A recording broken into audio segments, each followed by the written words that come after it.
19:22 చూడండి ఒకసారి. లేవీకాండం 19:22 చూడండి ఒకసారి. చూద్దాం. లేవీకాండము 19:22 చూద్దాం ఒకసారి. అప్పుడు యాజకుడు అతడు చేసిన పాపమును బట్టి పాప పరిహారార్థ బలియగు పొట్టేళ్లు వలన యెహోవా సన్నిధిని అతని నిమిత్తము ప్రాయశ్చిత్తము చేయవలెను. దీని వలన అతడు చేసిన పాపము విషయమై క్షమించాలి. తల నెరసిన వాని ఎదుట లేచి ముసలివాని ముఖమును గనపరిచి నీ దేవునికి భయపడవలను, నేను యెహోవాను. సరిపోద్దమ్మా. మరలా చూద్దాం, ఈ మాట చూద్దాం. ఇప్పుడు ఎంత ఇది?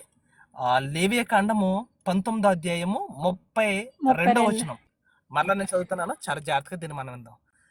ఎందుకంటే ఈ రోజున చిన్న పిల్లలకి కూడా ఏం లేదంట, పెద్దోళ్ళంటే గౌరవము లేదు, మర్యాద లేదు. వాళ్ళ గురించి దేవుడు ఎలా రాయించాడో చూడండి. ఏం చెప్తున్నాడు చూడు. తల నెరసిన వాని ఎదుట, మరలా తల నెరసిన వాని ఎదుట లేచి ముసలివాని ముఖమును గనపరిచి నీ దేవునికి భయపడవలను, నేను యెహోవాను. రే చిన్నపిల్లలారా మీరారా అంటే పెద్దోళ్ళు వస్తే కనీసం గౌరవం కానీ రెస్పెక్ట్ కానీ లేకుండా ఉన్నారండి ఈ రోజున పిల్లలు చాలామంది.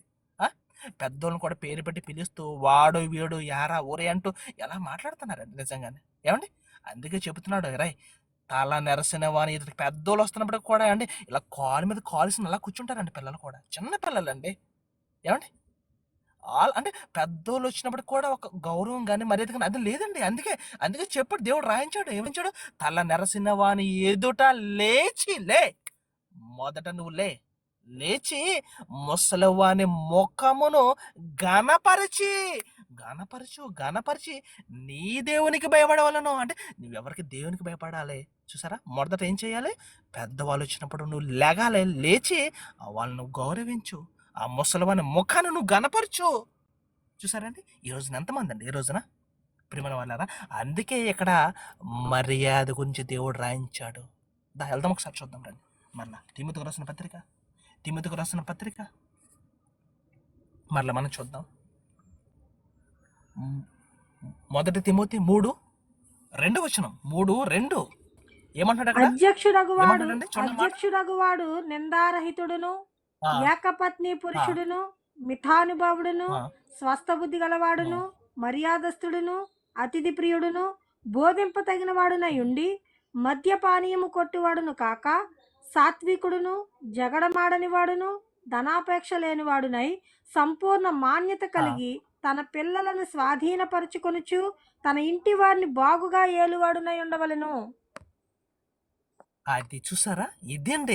ఇది సేవకుడికి ఉండవలసిన లక్షణాలు ప్రియమైన వాళ్ళారా. కాబట్టి ఎప్పుడైతే నువ్వు ఎలా ఉంటావో, ఎప్పుడైతే నువ్వు ఎదుటి వారి పట్ల ఏ నింద లేకుండా ఏంటంటే ఏ విషయంలో కూడా ఎవరిని కూడా నువ్వు ద్వేషించకుండా అందరిని నువ్వు ప్రేమిస్తూ అందరిని నువ్వు గౌరవిస్తూ మర్యాదతో, ఏమండి ఇంకా అన్ని విషయాలు ముఖ్యంగా వాక్యం బోధించే విషయంలో కూడా చాలా జాగ్రత్త. ఇంకేమన్నాడు అంటే మద్యపానం అంటే ఆ విషయంలో కూడా చాలా దూరంగా ఉండాలి. సాత్వికుడు ఏమంటే ఈ భూమి మీద సాత్వికుడు ఎవరండి? మనం చెప్పుకుంటాం. సాత్వికుడు అంటే మనకు గుర్తొచ్చేది ఎవరు? మోషే గుర్తొస్తాడు చూసారా? మోషే అండి, ఆయన సాత్వికుడు ప్రేమన వాళ్ళారా. కాబట్టి అలా ఉండాలి. ఇంకా జగడమాడని వాడు ఏమంటే ఈ రోజున ఎక్కడ చూసినా ఇవేనండి గొడవలు. ఏ కుటుంబంలో చూసినా, ఏ సమాజంలో చూసినా, ఏ సంఘంలో చూసినా గొడవలు జగడమాడాలు ఇవే కదండి మనం చూస్తున్నాం. మరి ఇవి రాకుండా ఉండాలంటే ఏం చేయాలి? ఎలా? సంఘాన్ని ముందుకు తీసుకువెళ్ళాలండి. క్షేమాభివృద్ధి ఎలా? ఇవన్నీ జరగాలంటే మరి ఏం చేయాలి? మరి మనం సంఘాన్ని ముందుకు ఎలా తీసుకెళ్ళాలి ప్రియమైన వాళ్ళారా? ఏమండి దీని గురించి ఇంకా చూస్తూ మనం చివరిగా మనం ఇంకా వెళ్దాం, ఇంకా చూద్దామండి ఒకసారి. ఇంకేమంటున్నాడు అక్కడ?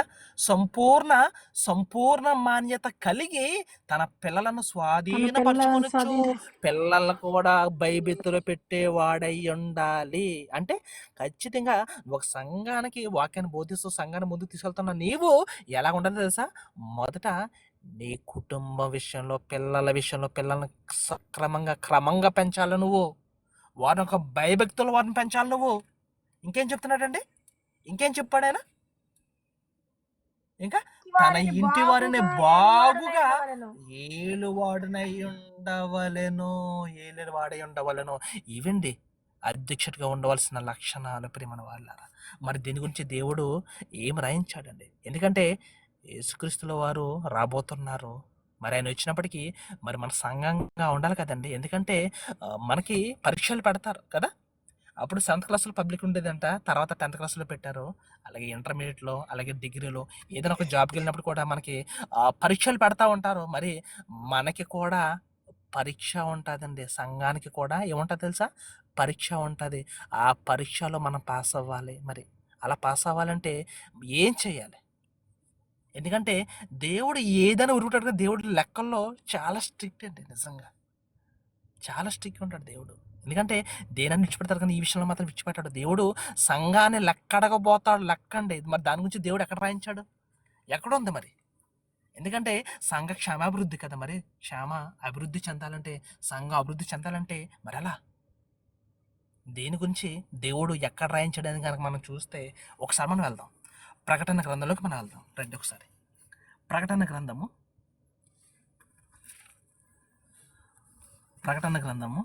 2వ అధ్యాయము.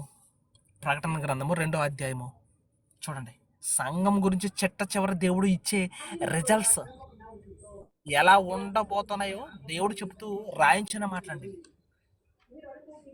2వ అధ్యాయము ప్రారంభ వచనం నుంచి.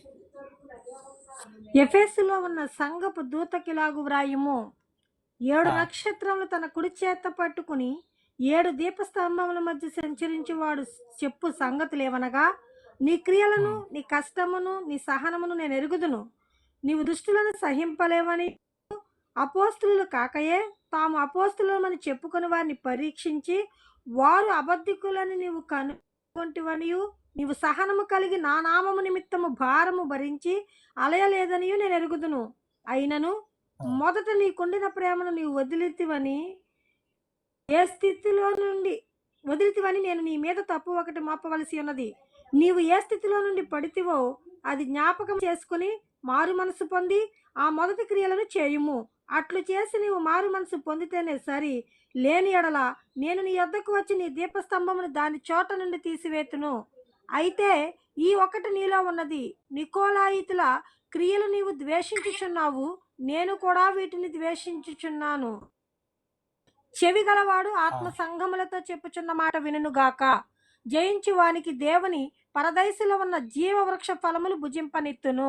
ఆమేన్.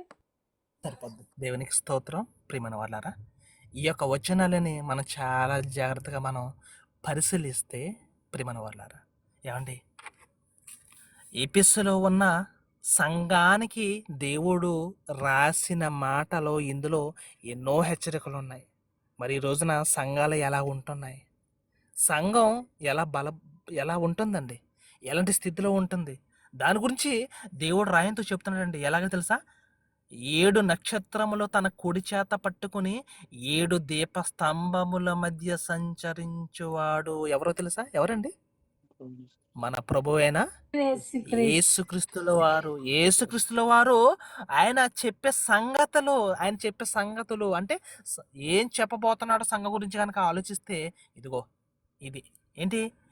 నీ క్రియలను, నీ కష్టమును, నీ సహనమును నేనెరుగుదును. సంఘంలో ఉండవలసింది మొట్టమొదటి ఎంత తెలుసా? పనులండి. క్రియలు అనగా పనులు అంటే సంఘంలో నువ్వు చేసే పనులను నేను చూస్తున్నాను. నీ కష్టమును ఏమండి, ఇది వరకు సేవకులు నిజంగానండి, ఎవరో ఎందుకో నేను కూడా ఇంటికాడ ఉన్నప్పుడు మేమందరం కూడా ఏదైనా సభలు పెట్టినప్పుడు సైకిల్ మీద వెళ్ళిపోయి అవన్నీ కూడా ఆ పోస్టర్లు అంటించుకుంటూ అలా వచ్చిన రోజులు నైట్ అండి. నిజంగా రేపు క్రిస్మస్ అంటే ఈ రోజు పడుకునే వాళ్ళం కాదు మనం కదా. అలా ఉండి ఎంతో ఆనందంగా ఆయన పుట్టినరోజును ఎంతో గ్రాండ్గా నిజంగా ఏదో మన పుట్టినరోజు అన్నట్టుగా చాలా గ్రాండ్గా చేసుకోవాళ్ళమండి. చాలా ఆనందంతో, ఏమండి, నిద్ర లేకుండా ఆ రాత్రులు మొత్తం అంత ఊరేగింపు తిరుగుతూ ఎంత చక్కగా చేసుకోవాళ్ళమండి మనం కదా. ఆనాడు సేవకులు కూడా సైకిల్ తొక్కుకుంటూ వెళ్ళి దూరంగా వెళ్ళి స్వార్థ పరిచయం చేసేవాళ్ళండి.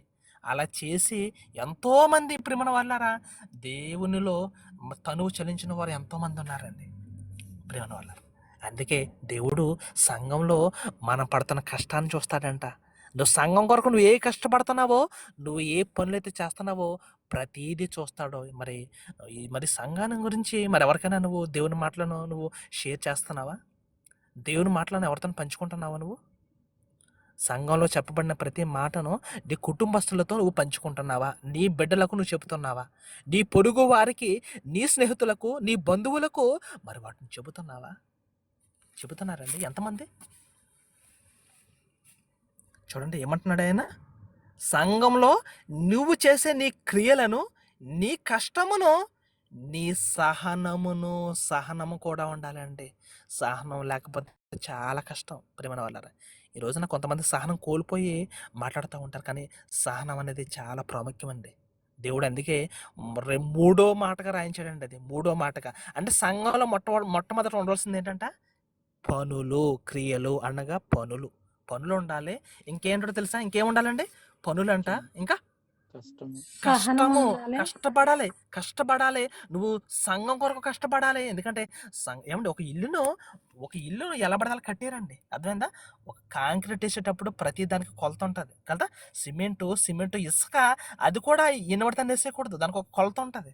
ప్రియమైన వాళ్ళారా, ఇల్లు కట్టే వాళ్ళకి బాగా తెలుస్తుందండి. కాబట్టి ఫిల్లర్ స్ట్రాంగ్గా ఉంటేనే ఇల్లు ఎలాగ ఉంటుందంట? చాలా దృఢంగా ఉంటుంది, బలంగా ఉంటుంది. కాబట్టి సంఘంలో కూడా ఫిల్లర్స్ కూడా అలా ఉండాలండి ప్రియమైన వాళ్ళారా. మరి అలా ఉండాలంటే మరి వాక్యం ఎలా ఉండాలి? వాక్యం ఎలా ఉండాలండి ప్రియమైన వాళ్ళారా? చూడండి ఇక్కడ ఏం చెప్తున్నాడు ఆయన. మొదట పన్నులంట, రెండోది కష్టము, మూడోది తెలుసా?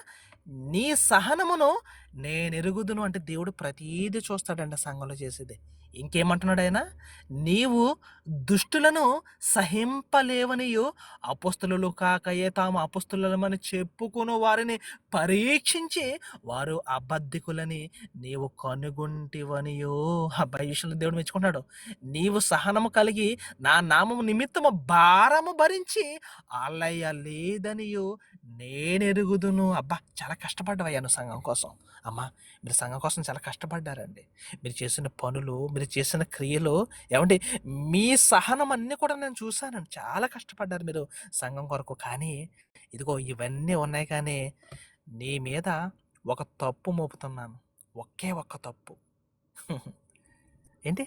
అంత బాగానే ఉందండి, సంఘం చక్కగా తీసుకెళ్తున్నారు, ఏమండి, సంఘం చాలా బాగుంది, జనాలు అందరూ వస్తున్నారు, చక్కగా వాక్యం వింటున్నారు, ఏమండి, అద్భుతంగా కార్యక్రమాలు జరుగుతున్నాయి, ఆరాధనలు చాలా అద్భుతంగా చేస్తున్నారు, ఏమండి. కానీ అన్నీ జరుగుతున్నప్పటికీ కూడా ఇదిగో నీ మీద అంటే సంఘం మీద ఒక తప్పుని మోపుతున్నాడండి దేవుడు. ఇంతకు ఏంటి తప్పు? చూడండి మాట అంటున్నాడు, చూడండి. అయినను మొదట నీకుండిన ప్రేమను నీవు వదిలితివని నేను నీ మీద తప్పు ఒకటి మోపవలసి ఉన్నది. అది అంత కష్టపడి అంత చేసావు కదా నువ్వు, అంత కష్టపడ్డావు సంఘం కోసం. కానీ అంత చేసినప్పటికీ కూడా ఇదిగో నీ మీద ఒక్క తప్పే. నువ్వు 9 కరెక్ట్గా చేసావు, నువ్వు 9 ఆజ్ఞలు బాగానే పాటించావు, కానీ ఒక్క ఆజ్ఞ విషయంలో మాత్రం నువ్వు తప్పిపోయావు అంటున్నాడు దేవుడు. ఏ విషయంలో ప్రియమైన వాళ్ళారా? ఏ విషయంలో తెలుసా? ఏ విషయం అండి అది? ఏ విషయం అది? ఏ విషయం అన్నాడు అక్కడ? మొదట నీకుండిన ప్రేమను నీవు వదిలితేవని. అది ఏం చేశారంట? మొదట ఉన్న ప్రేమ చివరికి వచ్చేటప్పటికి ప్రేమ లేదంటే చల్లారిపోయిందంట ప్రియమైన వాళ్ళారా. మరి సంఘంలోకి అలా ఉంటున్నారేమో, సమయం చాలా అయింది ప్రియమైన వాళ్ళారా. మరి చెప్పాల్సిన మాటలు ఎన్నో ఉన్నప్పటికీ కూడా దేవుని చిత్తమైతే మరలా మనం పంచుకుందాం. కాబట్టి నేను చెప్పబోయేది ఒకటి ఏంటంటే, సంఘం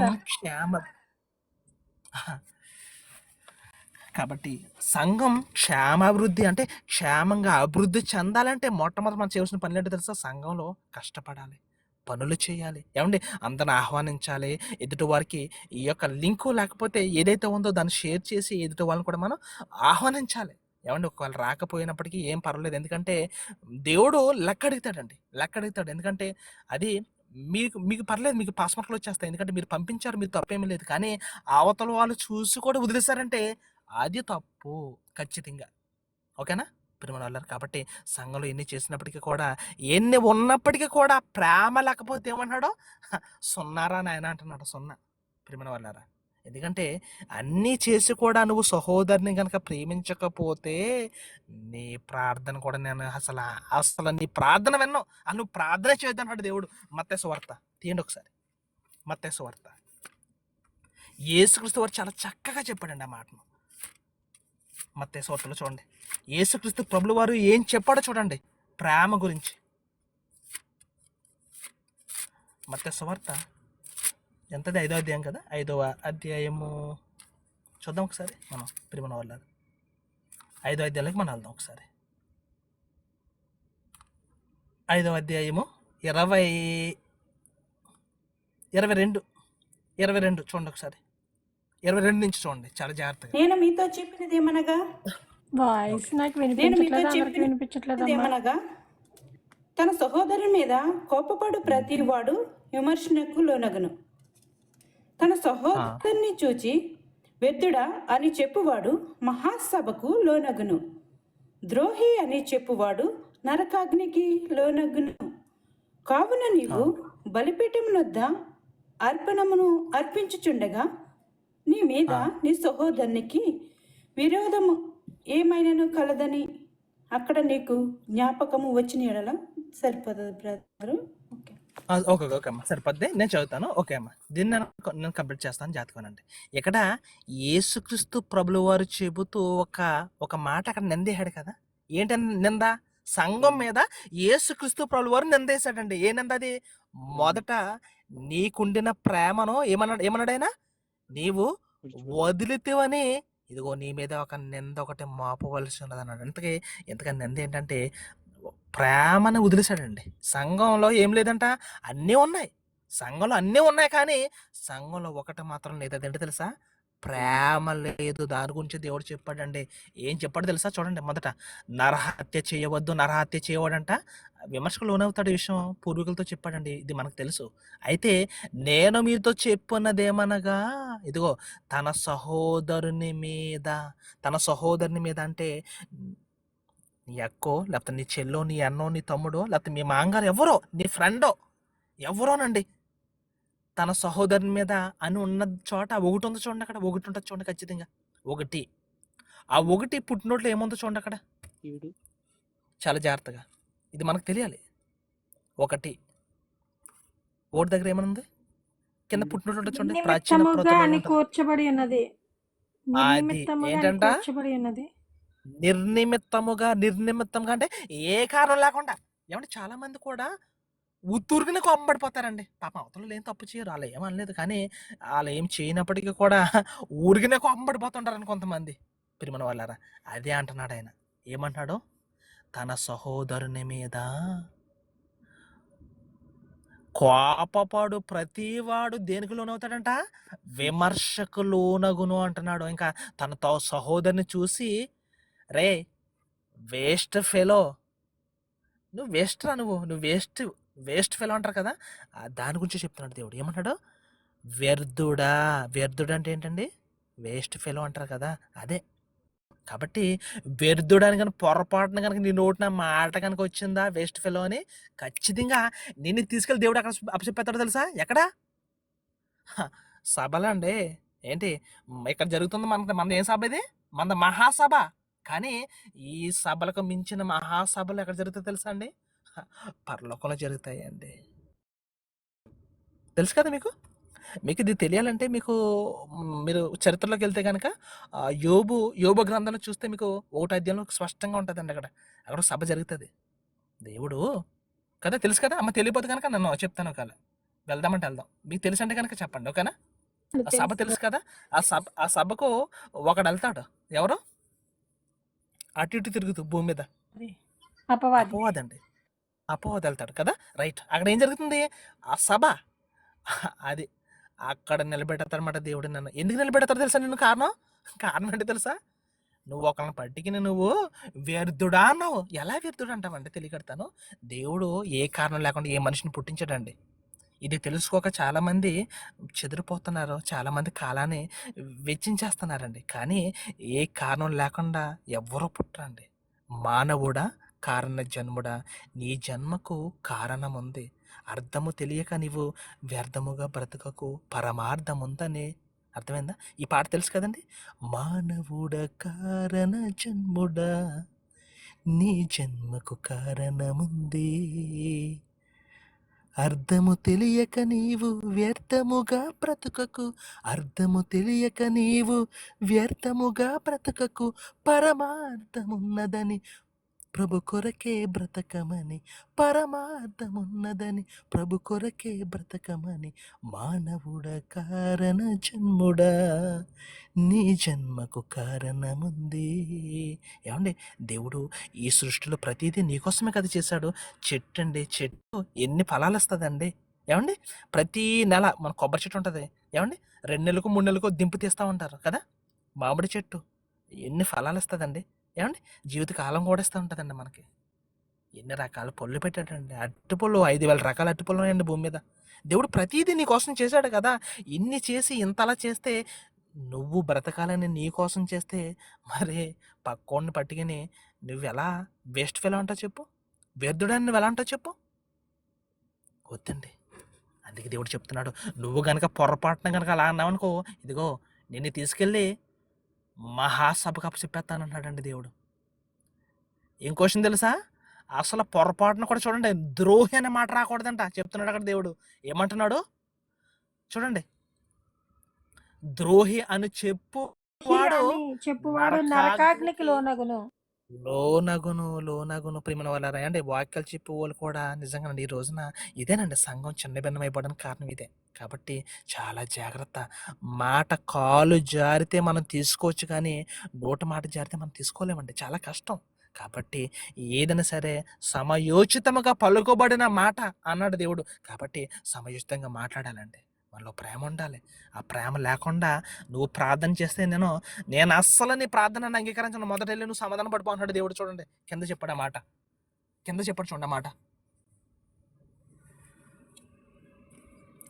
23వ వచనం నుంచి, కావున నీవు బలిపీఠము నొద్ద అర్పణము నర్పించుచుండగా అర్పణమును నీ అర్పించుచుండగా మీద నీ నీ సహోదరునికి మీద నీ సహోదరునికి విరోధమైనను కలదని ఆ, ఆ, విరోధమైనను అక్కడ నీకు కలదని జ్ఞాపకం వచ్చినాడలా.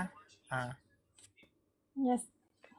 చదవమంటారా బ్రదర్? అక్కడ నీకు అక్కడ జ్ఞాపకం నీకు వచ్చిన జ్ఞాపకం ఎడల వచ్చిన ఎడల అక్కడ బలిపీఠం ఎదుటనే నీ అర్పణము విడిచిపెట్టి మొదట వెళ్ళి నీ సహోదరునితో సమాధాన పడము, అటు తరువాత వచ్చి నీ అర్పణమును నర్పింపుము. అది సరిపోద్దండి. చూసారా ప్రేమ వాళ్ళు. కాబట్టి ఇదిగో నువ్వు ఒకలా ప్రార్థించడానికి ఒకలా దేవుని సన్నిధికి వెళ్ళావేమో. ఎందుకంటే ఇది అప్పుడు అర్పించడం కాకుండా, ఇప్పుడు నువ్వు ప్రార్థన చేయడానికి కనుక నువ్వు దేవుని సన్నిధి కనుక వెళ్ళావు, నువ్వు వెళ్ళి నిలబడి అలా ప్రార్థన చేస్తున్నావు, లేదా మోకరించి ప్రార్థన చేస్తున్నావు. అలా చేసేటప్పుడు సరిగ్గా నీకు నీ అత్తగారు గుర్తొచ్చింది, లేదా నీ ఆడబడుచు. అని వెళ్ళే కదండి విరోధులు, అంతే కదా. చాలా కుటుంబంలో చూస్తుంది వెళ్ళే కదా. కాబట్టి వీళ్ళని చాలామంది అండి ఇవే ఏంటి, ఆడబొడుసైనా అత్తన్న, ఏమండి, లేకపోతే అక్కో చెల్లో చిన్నమ్మో పెదనానో తమ్ముడో, ఏమండి, ఇలా వీళ్ళతో నువ్వు గొడవ పడొచ్చేసి అలా జస్ట్ అలా ప్రార్థన చేస్తున్నావు. నువ్వు ప్రార్థన చేసేటప్పుడు నీకు వెంటనే నీకు ఆ విషయం గుర్తొచ్చింది. ఏ విషయం? అంతకుముందు నువ్వు ఫోన్లో కొన్ని మాట్లాడేసి నువ్వు వచ్చేసి ప్రార్థన చేస్తున్నావు. మరి అలా నీకు గుర్తొచ్చినప్పుడు ఏం చేయమన్నాడు దేవుడు? ఏం చేయమన్నాడండి? నీ ప్రార్థన అక్కడ ఆపేసి మొదట వెళ్ళి ఏమన్నాడు అన్నాడు కదా, అక్కడ బలిపీఠము ఎదుటనే నీ అర్పణము విడిచిపెట్టి మొదట వెళ్ళి నీ సహోదరునితో సమాధాన పడుము. ఇలా సమాధాన పడిపో, అప్పుడు వచ్చి ఇదిగో నీ అర్పణ అర్పించు అంటే వచ్చి ప్రార్థన చేయబడు. ప్రేమనాళ్ళరా, అది ఒకవేళ నువ్వు కనుక లేట్ చేసావు అనుకో, ఇదిగో నువ్వు లేట్ చేస్తే కనుక, నువ్వు ఆలస్యం చేస్తే కనుక అక్కడ నాకు మొర్ర పెట్టాడా, ఇదిగో నేను ఖచ్చితంగా నిన్ను జతలు నిన్ను తీసుకెళ్ళి బంట్రోతుకు అప్పచెప్పేస్తాడు నిన్ను. అదే ఉంటుంది కింద మీద చదివితే ప్రేమ వాళ్ళరా. కాబట్టి ఇంకా గనక చూస్తే ఏమండి, ప్రేమ అనేది అండి చాలా ప్రాముఖ్యమైనది. సంఘంలో ఎన్ని ఉన్నప్పటికీ కూడా ప్రేమ గనక లేకపోయిందా ఏం చేస్తానంటాడు దేవుడు? ఏం చేస్తానంటాడు దేవుడు? ప్రేమ వాళ్ళరా ఏం చేస్తాడు? ప్రేమ గనక లేకపోతే ఏం చేస్తాడు దేవుడు? నీలో ఉన్న దీపస్తంభాన్ని ఏం చేస్తాడు దేవుడు? తీసేస్తాడండి. దీపస్తంభాన్ని తీసేస్తాడు. ఇంకా మనం చూద్దామండి. చివరిగా యోహాను రాసిన పత్రికలోకి మనం వెళ్దాం. యోహాను రాసిన పత్రిక చూడండి. యోహాను రాసిన పత్రిక మొదటి మొదటి మొదటి పత్రికలోకి మనం వెళ్దాం. ఒకసారి చూడండి. ఒక మంచి మాటను చూడండి. 3వ అధ్యాయము 17వ వచనం. 3వ అధ్యాయం 15వ వచనం. 17 ఈ 3:17. లోకపు జీవనోపాధి గలవాడై ఉండి ఆ, తన సహోదరునికి లేమి కలుగుట చూచియు అతని ఎడల ఎంత మాత్రమును కనికరము చూపని వాని యందు దేవుని ప్రేమ ఎలాగు నిలుచును ఆ, చిన్నపిల్లలారా, మాటతోను ఆ.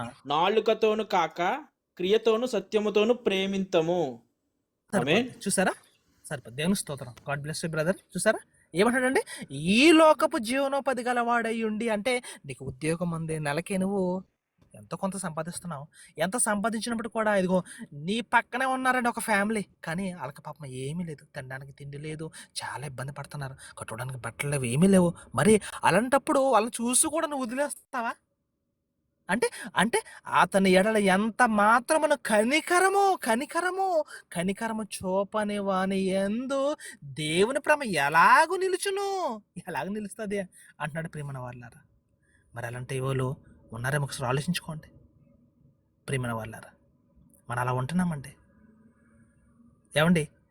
4వ అధ్యాయము ఇదే పత్రిక 4వ అధ్యాయము 16వ వచనం. 4:16. మన ఎడల దేవునికి ఉన్న ప్రేమను మనమెరిగిన వారమై దాన్ని నమ్ముకొని ఉన్నాము. దేవుడు ప్రేమ స్వరూపై ఉన్నాడు. ప్రేమ యందు నిలిచియుండు వాడు దేవుని యందు నిలిచియున్నాడు, దేవుడు వాని యందు నిలిచియున్నాడు. ఆమేన్. చూసారా? దేవుని స్తోత్రం. కాబట్టి అర్థమైందా? దేవుడు ఏమై ఉన్నాడంట? దేవుడు ప్రేమయ్యి ఉన్నాడు. ప్రేమ స్వరూపిండి, ప్రేమ స్వరూపి. అందుకన్నాడు ప్రేమ లేనివాడు ఏమన్నాడు? ప్రేమ లేనివాడు నావాడు కాదు నాన్న, నేను వాడిని ప్రేమించలేను. కాబట్టి దేవుడు ఏం కలిగి ఉండాలంటాడండి? ప్రేమ కలిగి ఉండాలంటాడండి ప్రేమ వాళ్ళ. మరి అలాంటి ప్రేమ మనలో ఉందా? ఏమంటే అలాంటి ప్రేమ మనలో ఉందండి.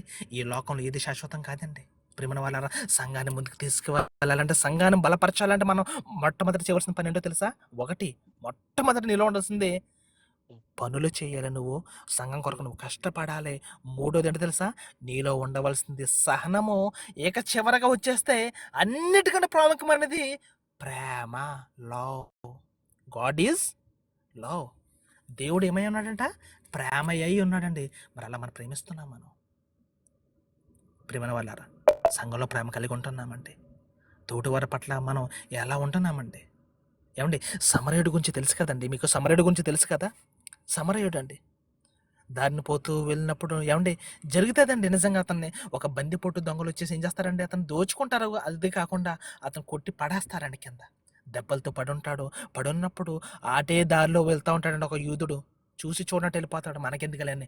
2వ వాడు వస్తాడు లేవియుడు, చూసి చూడనట్టు వెళ్ళిపోతాడండి. కానీ 3వ వాడు వస్తాడండి మంచి సమరయుడు. చూసారా? అతను వచ్చి అతని దెబ్బలు గాయాలను ముట్టి అన్నీ చేసి ఏమండి అతను సేవ చేసి పైగా ఒక పూట కూలి వాని యొద్దకి తీసుకెళ్ళండి పరామర్శిస్తాడండి నిజంగా. చూసారా? మరి అలాంటి ప్రేమ ఎంతమందిలో ఉంది? సహోదరుల పట్ల మన ప్రేమ కలిగి ఉంటున్నామండి. సహోదరుల పట్ల మనం ఎలాగ ఉంటున్నాం ప్రేమన వాళ్ళారా?